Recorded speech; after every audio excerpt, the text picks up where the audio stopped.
Hello aspirant, welcome to Baruipur competitive centre.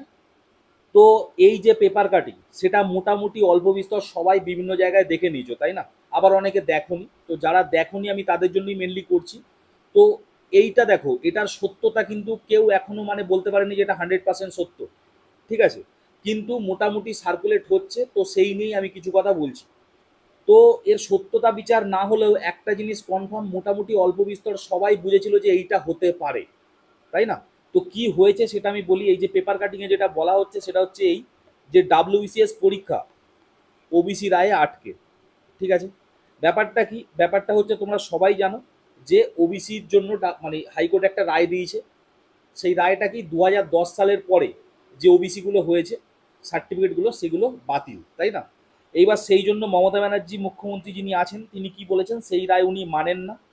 এবং যেহেতু মানেন না, তাই জন্য কি হচ্ছে, এই রায়ের কারণে ডাব্লিউবিসিএস সহ অন্যান্য চাকরির নতুন প্রক্রিয়া থামিয়ে রাখার সিদ্ধান্ত নিল রাজ্য সরকার, ঠিক আছে? এগুলো সবই সূত্র মারফত, কেউ কিন্তু অফিসিয়ালি বলেনি, তাই না? এখানেও তাই লেখা আছে। এবার কি বলছে? এবার বলছে এর জন্য অবশ্যই সুপ্রিম কোর্টে যাওয়া হবে। কিন্তু সুপ্রিম কোর্টে কি হচ্ছে, এখন গরমকালের ছুটি চলছে, সুতরাং ছুটি ছাটা কাটিয়ে তারা সব ফিরবে, তারপরে হবে। এবং তারপরে কি হবে ব্যাপারটা, সেইটা এবার রায় যতদিন চলবে চলবে, বোঝা গেল? তো এর মাঝখানে কি হচ্ছে, এর মাঝখানে যেটা আশঙ্কা করা হচ্ছে যে একটা স্টে অর্ডার আসতে পারে। কিন্তু এখানে শুধু ডাব্লিউবিসিএস নিয়ে বলেছে, কিন্তু এই জায়গাটা দেখো বলা আছে ডাব্লিউবিসিএস সহ অন্যান্য চাকরির নতুন প্রক্রিয়াও, ঠিক আছে? তো সুতরাং ডাব্লিউবিসিএস বলা কেন, এটা তোমরা জানো পিএসসি নেয় একটা কনস্টিটিউশনাল বডি, তাই না? এবার এরকম নয় যে একটা মানে তোমার কি বলবো, একটা রিজার্ভেশনের জন্য একটা কনস্টিটিউশনাল বডির প্রক্রিয়া আটকে যাবে আর বাকিগুলো আটকাবে না, এটা কিন্তু হয় না। হলে কিন্তু আমাদের ওয়েস্ট বেঙ্গল পুলিশের রিক্রুটমেন্টও কিন্তু আটকে যাবে, বোঝা গেল? এবার কতদিন আটকাবে, কিভাবে আটকাবে, সেটা মানে কেউ জানে না। তার কারণ তোমরা সবাই জানো ইডাব্লিউএস, ঠিক আছে, ইকোনমিক্যালি উইকার সেকশন নিয়ে যখন মানে রায়টা আসার ছিল, ঠিক ওই 2019-20 টাইমে কনস্টেবল যারা ছিল তারা কিন্তু অনেকে অনেকে কিন্তু পাস করে গেছিলো, ওদের ফাইনাল লিস্টে নাম চলে এসেছিল, কিন্তু ওদের প্রায় 1 বছরেরও বেশি সময় ধরে ওদের কিন্তু রিক্রুটমেন্ট দেওয়া হয়নি। তাদেরকে আন্দোলন করতে হয়েছিল, তাদের উপর লাঠিচার্জ হয়েছিল, এরকম অনেক ঘটনা এসেছিল। তার কারণ কি? তার কারণ কিন্তু এর জন্য রায়টা আটকে ছিল, এবং যেহেতু রায় আটকে ছিল তারা কিন্তু প্রসেস বন্ধ করে দিয়েছিল। তো এখানেও এরকম একটা হবে, এরকম কিন্তু আশঙ্কা করাই যায়। এখানে তো বলেই দিয়েছে যে স্থগিতাদেশ না পাওয়া পর্যন্ত ডাব্লিউবিসিএস মেন্সের আয়োজন আপাতত হচ্ছে না। তো এটা একটা হতাশাজনক খবর, তাই না?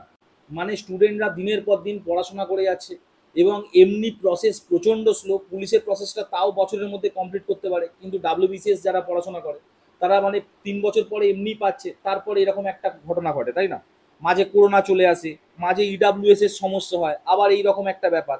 তো এইবার এই যে ওবিসির যে রায়, সেটাতেও অনেক প্রবলেম আছে। তার কারণ কি? তার কারণ 2010-এর পরে যারা যারা ওবিসি হয়েছে সবাই কি বাদ? অনেকের অনেক জিজ্ঞাসা আছে, তার কোনো কিন্তু ঠিকঠাক কিন্তু উত্তর নেই। তার কারণ হচ্ছে ওবিসি যে সার্টিফিকেট পেয়েছে তারপরে অনেকে কিন্তু কি, অনেকে বংশগতভাবে পেয়েছে, তাই না? প্রথম 2010-এর আগে পর্যন্ত যারা ওবিসি হিসাবে স্বীকৃত ছিল, যাদের লিস্টেড নাম ছিল, তারাও তো ওবিসি বানিয়েছে।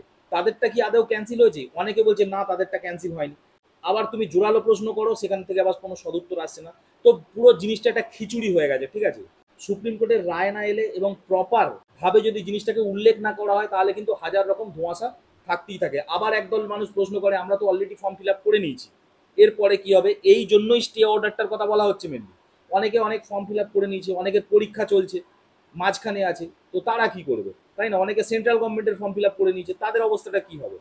তো এই পুরো একটা খিচুড়ি ব্যাপার আছে। তো দেখা যাক, সুপ্রিম কোর্টের গরমের ছুটি, তারপরে তারা আসবেন, এসে এর রায় দেবেন।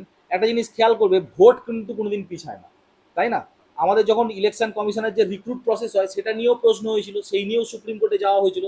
তখন সুপ্রিম কোর্ট কি বলেছিল, যে নাহলে ইলেকশনটা ক্ষতিগ্রস্ত হবে, তাই না? এরকম কিছু একটা বলেছিল, যে একদম ইলেকশন সামনেই আছে, সুতরাং এইটা কোনোভাবে মানে জাস্ট একটা মানে করা হয়েছিল, জাস্ট মানে ওদের উপরে কোনো প্রভাব পড়েনি।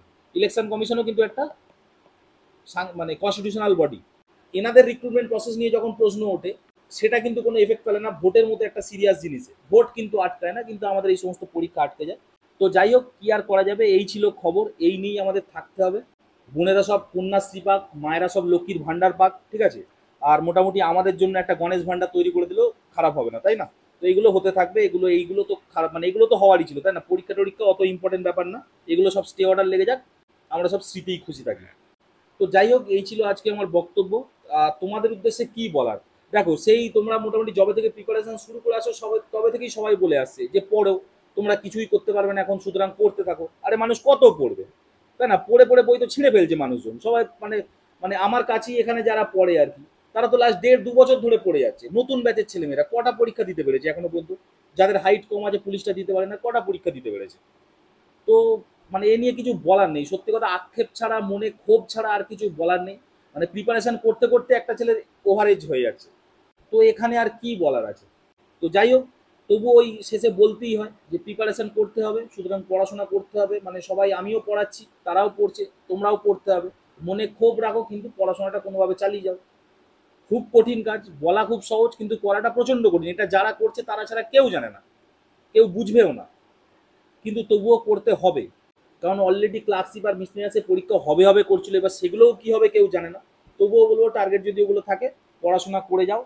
আর যারা পড়াশোনা করে করে এক্সপিরিয়েন্স হয়ে আছে, শুধু পরীক্ষাটার ওয়েট করছে, তাদের উদ্দেশ্যে সত্যিই আমার কিছু বলার নেই।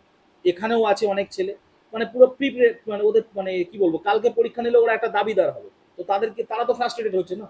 যারা নতুন না প্রিপারেশন করছে তাদের না আমি এটা বলতে পারি যে ঠিক আছে, যে যেটুকু টাইম আছে এক্সট্রা পাচ্ছ করে ফেলো। কিন্তু যে ছেলেটা অলরেডি মানে মানে প্রিপারেশন নিয়ে তার আরো 1-2 বছর হয়ে যাচ্ছে, এক্সট্রা হয়ে যাচ্ছে, তো সে কোথায় যাবে? সে তো চাইছে পরীক্ষাটা 1 সপ্তাহ পরেই হোক। তো তাদের উদ্দেশ্যে সত্যিই আমার কিছু বলার নেই, কারণ তাদের অবস্থা সত্যিই খুব খারাপ। এবং সর্বশেষ আবারও বলি, এটা কিন্তু সর্বত্র ভাইরাল হচ্ছে, কিন্তু এর সত্যতা কিন্তু এখনো পর্যন্ত কেউ কনফার্ম করেনি যে এটা একদম সত্য নিউজ। কিন্তু সত্য হোক অসত্য হোক তোমাকে সেটা জানতেই হবে, তাই আমি জানালাম। তো দেখা হবে পরের ভিডিও, ততক্ষণ স্টে টিউন এন্ড বাই।